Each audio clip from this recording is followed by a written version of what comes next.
বনি ইসরায়েলের মধ্যে তিনজন ব্যক্তি ছিলেন, যার একজন ছিল কুষ্ঠরোগী বা ধবল রোগী, একজন ছিল টাকমাথাওয়ালা এবং তৃতীয়জন ছিল অন্ধ। আল্লাহ তাআলা এই তিন ব্যক্তিকে পরীক্ষা করতে চাইলেন। তিনি তাদের কাছে মানুষের বেশে একজন ফেরেশতা পাঠালেন। ফেরেশতা প্রথমে কুষ্ঠরোগীর কাছে এলেন। আসসালামু আলাইকুম। ওয়ালাইকুম আসসালাম। হে কুষ্ঠরোগী, কোন জিনিস তোমার কাছে বেশি প্রিয়?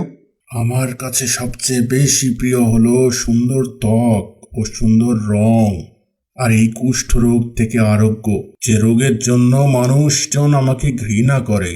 ফেরেশতা তখন কুষ্ঠরোগীর গায়ে হাত বুলালেন এবং আল্লাহর অসীম দয়ায় তার কুষ্ঠরোগ ভালো হয়ে গেল। তাকে উত্তম রং ও উত্তম ত্বক দান করা হলো। সে ব্যক্তি তখন অনেক খুশি হলো। তখন মানুষরূপী ফেরেশতা তাকে জিজ্ঞাসা করলো, এখন বলো, কোন সম্পদ তোমার কাছে বেশি প্রিয়? উট আমার অধিক প্রিয়। তখন তাকে একটি 10 মাসের গর্ভবতী উট দান করা হলো। ফেরেশতা তখন দোয়া করলেন, আল্লাহ তোমার ধন সম্পদে প্রবৃদ্ধি দিন। এরপর ফেরেশতা গেলেন টাকমাথাওয়ালা ব্যক্তির কাছে এবং তাকে জিজ্ঞাসা করলেন। কোন জিনিস তোমার কাছে অধিক প্রিয়? সে বলল, সুন্দর চুল, আর সেই সাথে টাক থেকে মুক্তি, যার জন্য লোকেরা আমাকে ঘৃণা করে। ফেরেশতা তখন তার মাথায় হাত বুলিয়ে দিলেন, আর সাথে সাথে আল্লাহর ইচ্ছায় তার টাক ভালো হয়ে গেল। তাকে মাথা ভর্তি সুন্দর চুল দান করা হলো। এরপর ফেরেশতা তাকে জিজ্ঞাসা করলেন, এখন তোমার কাছে কোন ধন সম্পদ অধিক প্রিয়?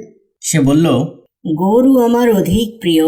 তখন ফেরেশতা তাকে একটি গর্ভবতী গাভী দিলেন এবং দোয়া করলেন, আল্লাহ তোমার ধন সম্পদে বরকত দিন। এবার ফেরেশতা গেলেন অন্ধ ব্যক্তিটির কাছে। যথারীতি তাকে জিজ্ঞাসা করলেন, তোমার কাছে কোন জিনিস খুব প্রিয়? অন্ধ লোকটি বলল, আমার দৃষ্টিশক্তি। আল্লাহ তাআলা আমাকে আমার দৃষ্টিশক্তি ফিরিয়ে দিলে আমি তা দিয়ে লোকজনকে দেখতে পাবো। তখন ফেরেশতা তার চোখের উপর হাত বুলিয়ে দিল, আর আল্লাহ তার দৃষ্টিশক্তি ফিরিয়ে দিলেন। সেই ব্যক্তি খুশিতে আত্মহারা হয়ে গেলেন। তখন ফেরেশতা জানতে চাইলেন, এখন বলো, তোমার কাছে কোন ধন সম্পদ অধিক প্রিয়? সে বলল, বকরি আমার কাছে অধিক প্রিয়। তখন তাকে একটি গর্ভবতী বকরি দান করা হলো। তারপর ফেরেশতা তার জন্য দোয়া করলেন, আল্লাহ তোমার সম্পদে বরকত দান করুন। এরপর ফেরেশতা চলে গেলেন। আর এদিকে কিছুদিন পরেই এই তিন ব্যক্তি অনেক উট, গাভী ও ছাগলের মালিক হয়ে গেল। সম্পদ এতই বৃদ্ধি পেল যে উটে একটি ময়দান, গরুতে একটি ময়দান এবং ছাগলেও একটি ময়দান ভরে গেল। কিন্তু তাদের আসল পরীক্ষা তো তখনও বাকি। কিছুকাল পরেই ওই ফেরেশতা আবারও মানুষের রূপ ধরে একটু ছদ্মবেশে এলেন এবং সরাসরি ওই কুষ্ঠরোগীর কাছে গিয়ে বললেন, আমি একজন মিসকিন লোক, সফরে আমার সব সম্পদ শেষ হয়ে গেছে, তাই আজ আর আমার গন্তব্যে পৌঁছা সম্ভব হচ্ছে না। আল্লাহর রহমতে আমি তোমার কাছে সে আল্লাহর কসম দিয়ে একটি উট চাইছি, যিনি তোমার গায়ের রং, চামড়া সুন্দর করে দিয়েছেন। তুমি আমাকে একটি উট দিলে আমি সফর শেষে গন্তব্যে পৌঁছাতে পারি। কুষ্ঠরোগীটি বলল, আমার ঘাড়ে ইতিমধ্যে অনেক দায় দায়িত্বের বোঝা, এর ভিতর আবার তোমাকে সাহায্য করা সম্ভব না। তোমাকে কোনো উট দিতে পারবো না। ফেরেশতা বললেন, আচ্ছা, কেন যেন তোমাকে আমার চেনা চেনা মনে হচ্ছে। তুমি কি সেই কুষ্ঠরোগী যাকে লোকেরা ঘৃণা করত? তুমি গরিব ছিলে, মুখাপেক্ষী ছিলে, তারপর আল্লাহ তোমাকে উত্তম রং, রূপ আর সুস্থতা দান করেছেন, সম্পদ দিয়েছেন। তুমি কি সেই ব্যক্তি নও? না না, কি আজে বাজে কথা। তোমার কথা মোটেও ঠিক নয়। এসব অর্থ সম্পদ আমি উত্তরাধিকার সূত্রে পেয়েছি। ফেরেশতা বললেন, তুমি যা বললে তা যদি মিথ্যা হয়ে থাকে, তবে তোমার অকৃতজ্ঞতার জন্য আল্লাহ নিশ্চয়ই আবার তোমাকে আগের অবস্থায় ফিরিয়ে দেবে। এই বলে ফেরেশতা সেখান থেকে চলে এলো এবং সোজা টাকমাথা ব্যক্তির কাছে গেল।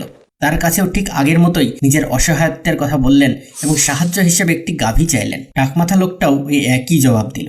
না বাবা, কোনো গাভী দেওয়া সম্ভব না, এ আমার অনেক কষ্টের উপার্জন।